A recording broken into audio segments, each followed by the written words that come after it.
Di masa kekacauan dan ketidakpastian, kerajaan yang terlupakan, yang dijelaskan dalam kitab Yehezkiel, mengungkap sejarah yang diselimuti bayang-bayang. Diperintah oleh Zedekia, raja terakhir Yehuda, kerajaan ini menghadapi masa goyahnya otoritas dan melemahnya pertahanan. Ketika Yerusalem dikepung, kejatuhan raja ditutup oleh kebrutalan Nebukadnezar. Sang penakluk tidak hanya memenjarakan Zedekia tetapi juga memusnahkan keturunannya sebelum dia, yang berpuncak pada penghapusan penglihatannya secara kejam, meninggalkannya dalam kegelapan abadi. Di tengah pemandangan yang suram ini, Yehezkiel menonjol sebagai mercusuar iman. Meski jauh, di Babel, ia dipanggil untuk menjadi suara pengharapan. Metafora tulang kering, yang sering dinyanyikan dalam lagu, melambangkan alam kelahiran kembali, tempat harapan menunggu untuk bangkit. Penglihatan kenabian Yehezkiel, yang dialami di lembah tulang kering, merupakan janji ilahi mengenai pemulihan bagi umatnya yang kini diasingkan dan ditaklukkan. Melampaui narasi Alkitabiah, visi Yehezkiel bergema dalam hidup kita, menjadi pengingat bahwa tanpa kepedulian, kita bisa menjadi seperti lembah tulang, cerminan kejayaan masa lalu dan vitalitas yang memudar. Pesannya jelas, pengabaian terhadap arahan ilahi dapat mengakibatkan kerusakan rohani dan moral. Namun, janji pembaruan ditawarkan kepada semua orang yang mencari kebijaksanaan dan bimbingan Sang Pencipta. Dalam Permadani Iman, penenun surgawi menjalin benang yang mustahil dengan tenunan yang nyata. Sebagaimana dinyatakan dalam kitab Lukas, pasal 18, ayat 27, apa yang tidak dapat dicapai oleh umat manusia kemungkinan ada di tangan Tuhan. Dalam kitab Yehezkiel, pasal 37, ayat 4-8, kita dibawa ke momen ketika yang abadi membimbing pelihat untuk berbicara kepada sisa-sisa manusia yang mengalami dehidrasi. Dengan wewenang surgawi, Yehezkiel mengumumkan, "Wahai orang-orang yang terlantar, dengarkanlah ketetapan yang maha tinggi." Janji selanjutnya adalah menghembuskan nafas kehidupan ke dalam sisa-sisa keberadaan, menenun urat-urat, melapisinya dengan daging, dan pada akhirnya menghirup nafas yang vital. Keajaiban seperti itu tidak hanya membangkitkan kembali apa yang telah hilang, namun juga menyingkapkan keagungan yang tak bernama, membuat kita mengakui kedaulatannya. Menaati panggilan ilahi, Yehezkiel mengucapkan kata-kata suci dan, dengan dentuman yang bergema di seluruh lembah, menyaksikan penyatuan tulang, munculnya jaringan dan pembungkusan kulit. Namun esensi kehidupan masih belum ada.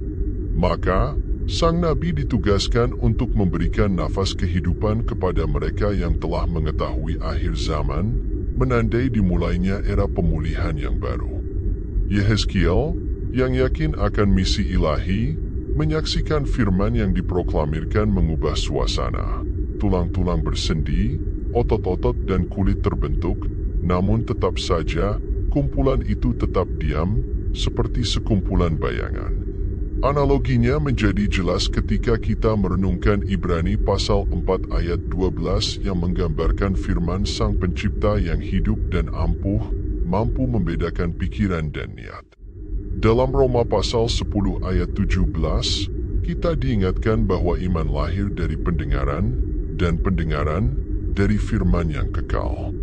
Dalam Yehezkiel pasal 37 ayat 9, Nabi diperintahkan untuk memanggil nafas keempat mata angin, karena bahkan setelah rekonstruksi, kepenuhan hidup hanya diwujudkan dengan hadirnya nafas ilahi. Kisah ini merupakan pengingat yang tajam bahwa meskipun struktur itu penting, vitalitas sebenarnya dari setiap upaya spiritual terletak pada inspirasi dari Tuhan. Tubuh tanpa nafas suci hanyalah cangkang kosong. Dengan berkhotbah dengan nafas, Yehezkiel mengungkap makna mendalam dari kata Ibrani, ruach, yang membangkitkan nafas, angin, roh. Diketahui bahwa tingginya ambisi duniawi adalah sia-sia tanpa kehadiran ruh ilahi, yang hakikatnya sangat diperlukan bagi hakikat kehidupan. Kenyataan ini sudah ada sejak awal umat manusia, ketika nafas vital Tuhan mengubah Adam, yang dibentuk dari tanah, menjadi makhluk hidup. Penglihatan Yehezkiel, yang dijelaskan dalam pasal 37 bukunya, mengungkapkan perwujudan kehidupan yang kuat, di mana pasukan muncul kembali, didorong oleh nafas surgawi. Narasi kejadian, di pasal kedua dan ayat ke-7, selaras dengan penglihatan ini, yang menggambarkan terbentuknya manusia dari bumi dan masuknya nafas kehidupan yang menjiwainya. Yohanes, dalam pasal ketiga, ayat 5-8, memperluas perspektif ini, menyoroti perlunya kelahiran kembali secara rohani untuk memasuki kerajaan ilahi. Roh, yang misterius seperti angin, bertiup kemanapun ia mau. Sebuah teka-teki yang Yehezkiel renungkan ketika bernubuat tentang tulang-tulang yang dibangkitkan, yang bangkit sebagai pasukan yang besar dan kuat. Dalam ayat 11-13 dari pasal yang sama, Tuhan mengungkapkan kepada Yehezkiel bahwa tulang-tulang yang dibangkitkan melambangkan Bani Israel, yang mencerminkan tidak hanya kondisi fisik, tetapi juga kehancuran dan keputusasaan yang melanda bangsa itu. Di tengah keputusasaan, Tuhan berjanji untuk menghidupkan kembali dan memulihkan umat-Nya, membawa mereka kembali ke tanah perjanjian. Janji ini melampaui kebangkitan fisik, melambangkan kelahiran kembali secara nasional dan spiritual. Dalam ayat ke-14, Tuhan menepati firman-Nya, memastikan bahwa dengan menanamkan roh-Nya ke dalam masyarakat, mereka tidak hanya akan hidup, tetapi juga akan dimukimkan kembali di tanah mereka. Penglihatan Yehezkiel, yang awalnya tidak jelas, menjadi lebih jelas ketika Tuhan menyingkapkan makna mendalam kebangkitan Israel. Firman dan roh adalah hal mendasar dalam pemulihan vitalitas yang hilang. Kebangkitan rohani, sebuah fenomena yang tak lekang oleh waktu, menyoroti bahwa pembaharuan iman di zaman sekarang merupakan hasil sinergi antara sabda kudus dan hembusan roh. Tanpa salah satu pilar tersebut, pengalaman otentik akan kehadiran Tuhan hanya akan menjadi sebuah fatamorgana bagi umat manusia.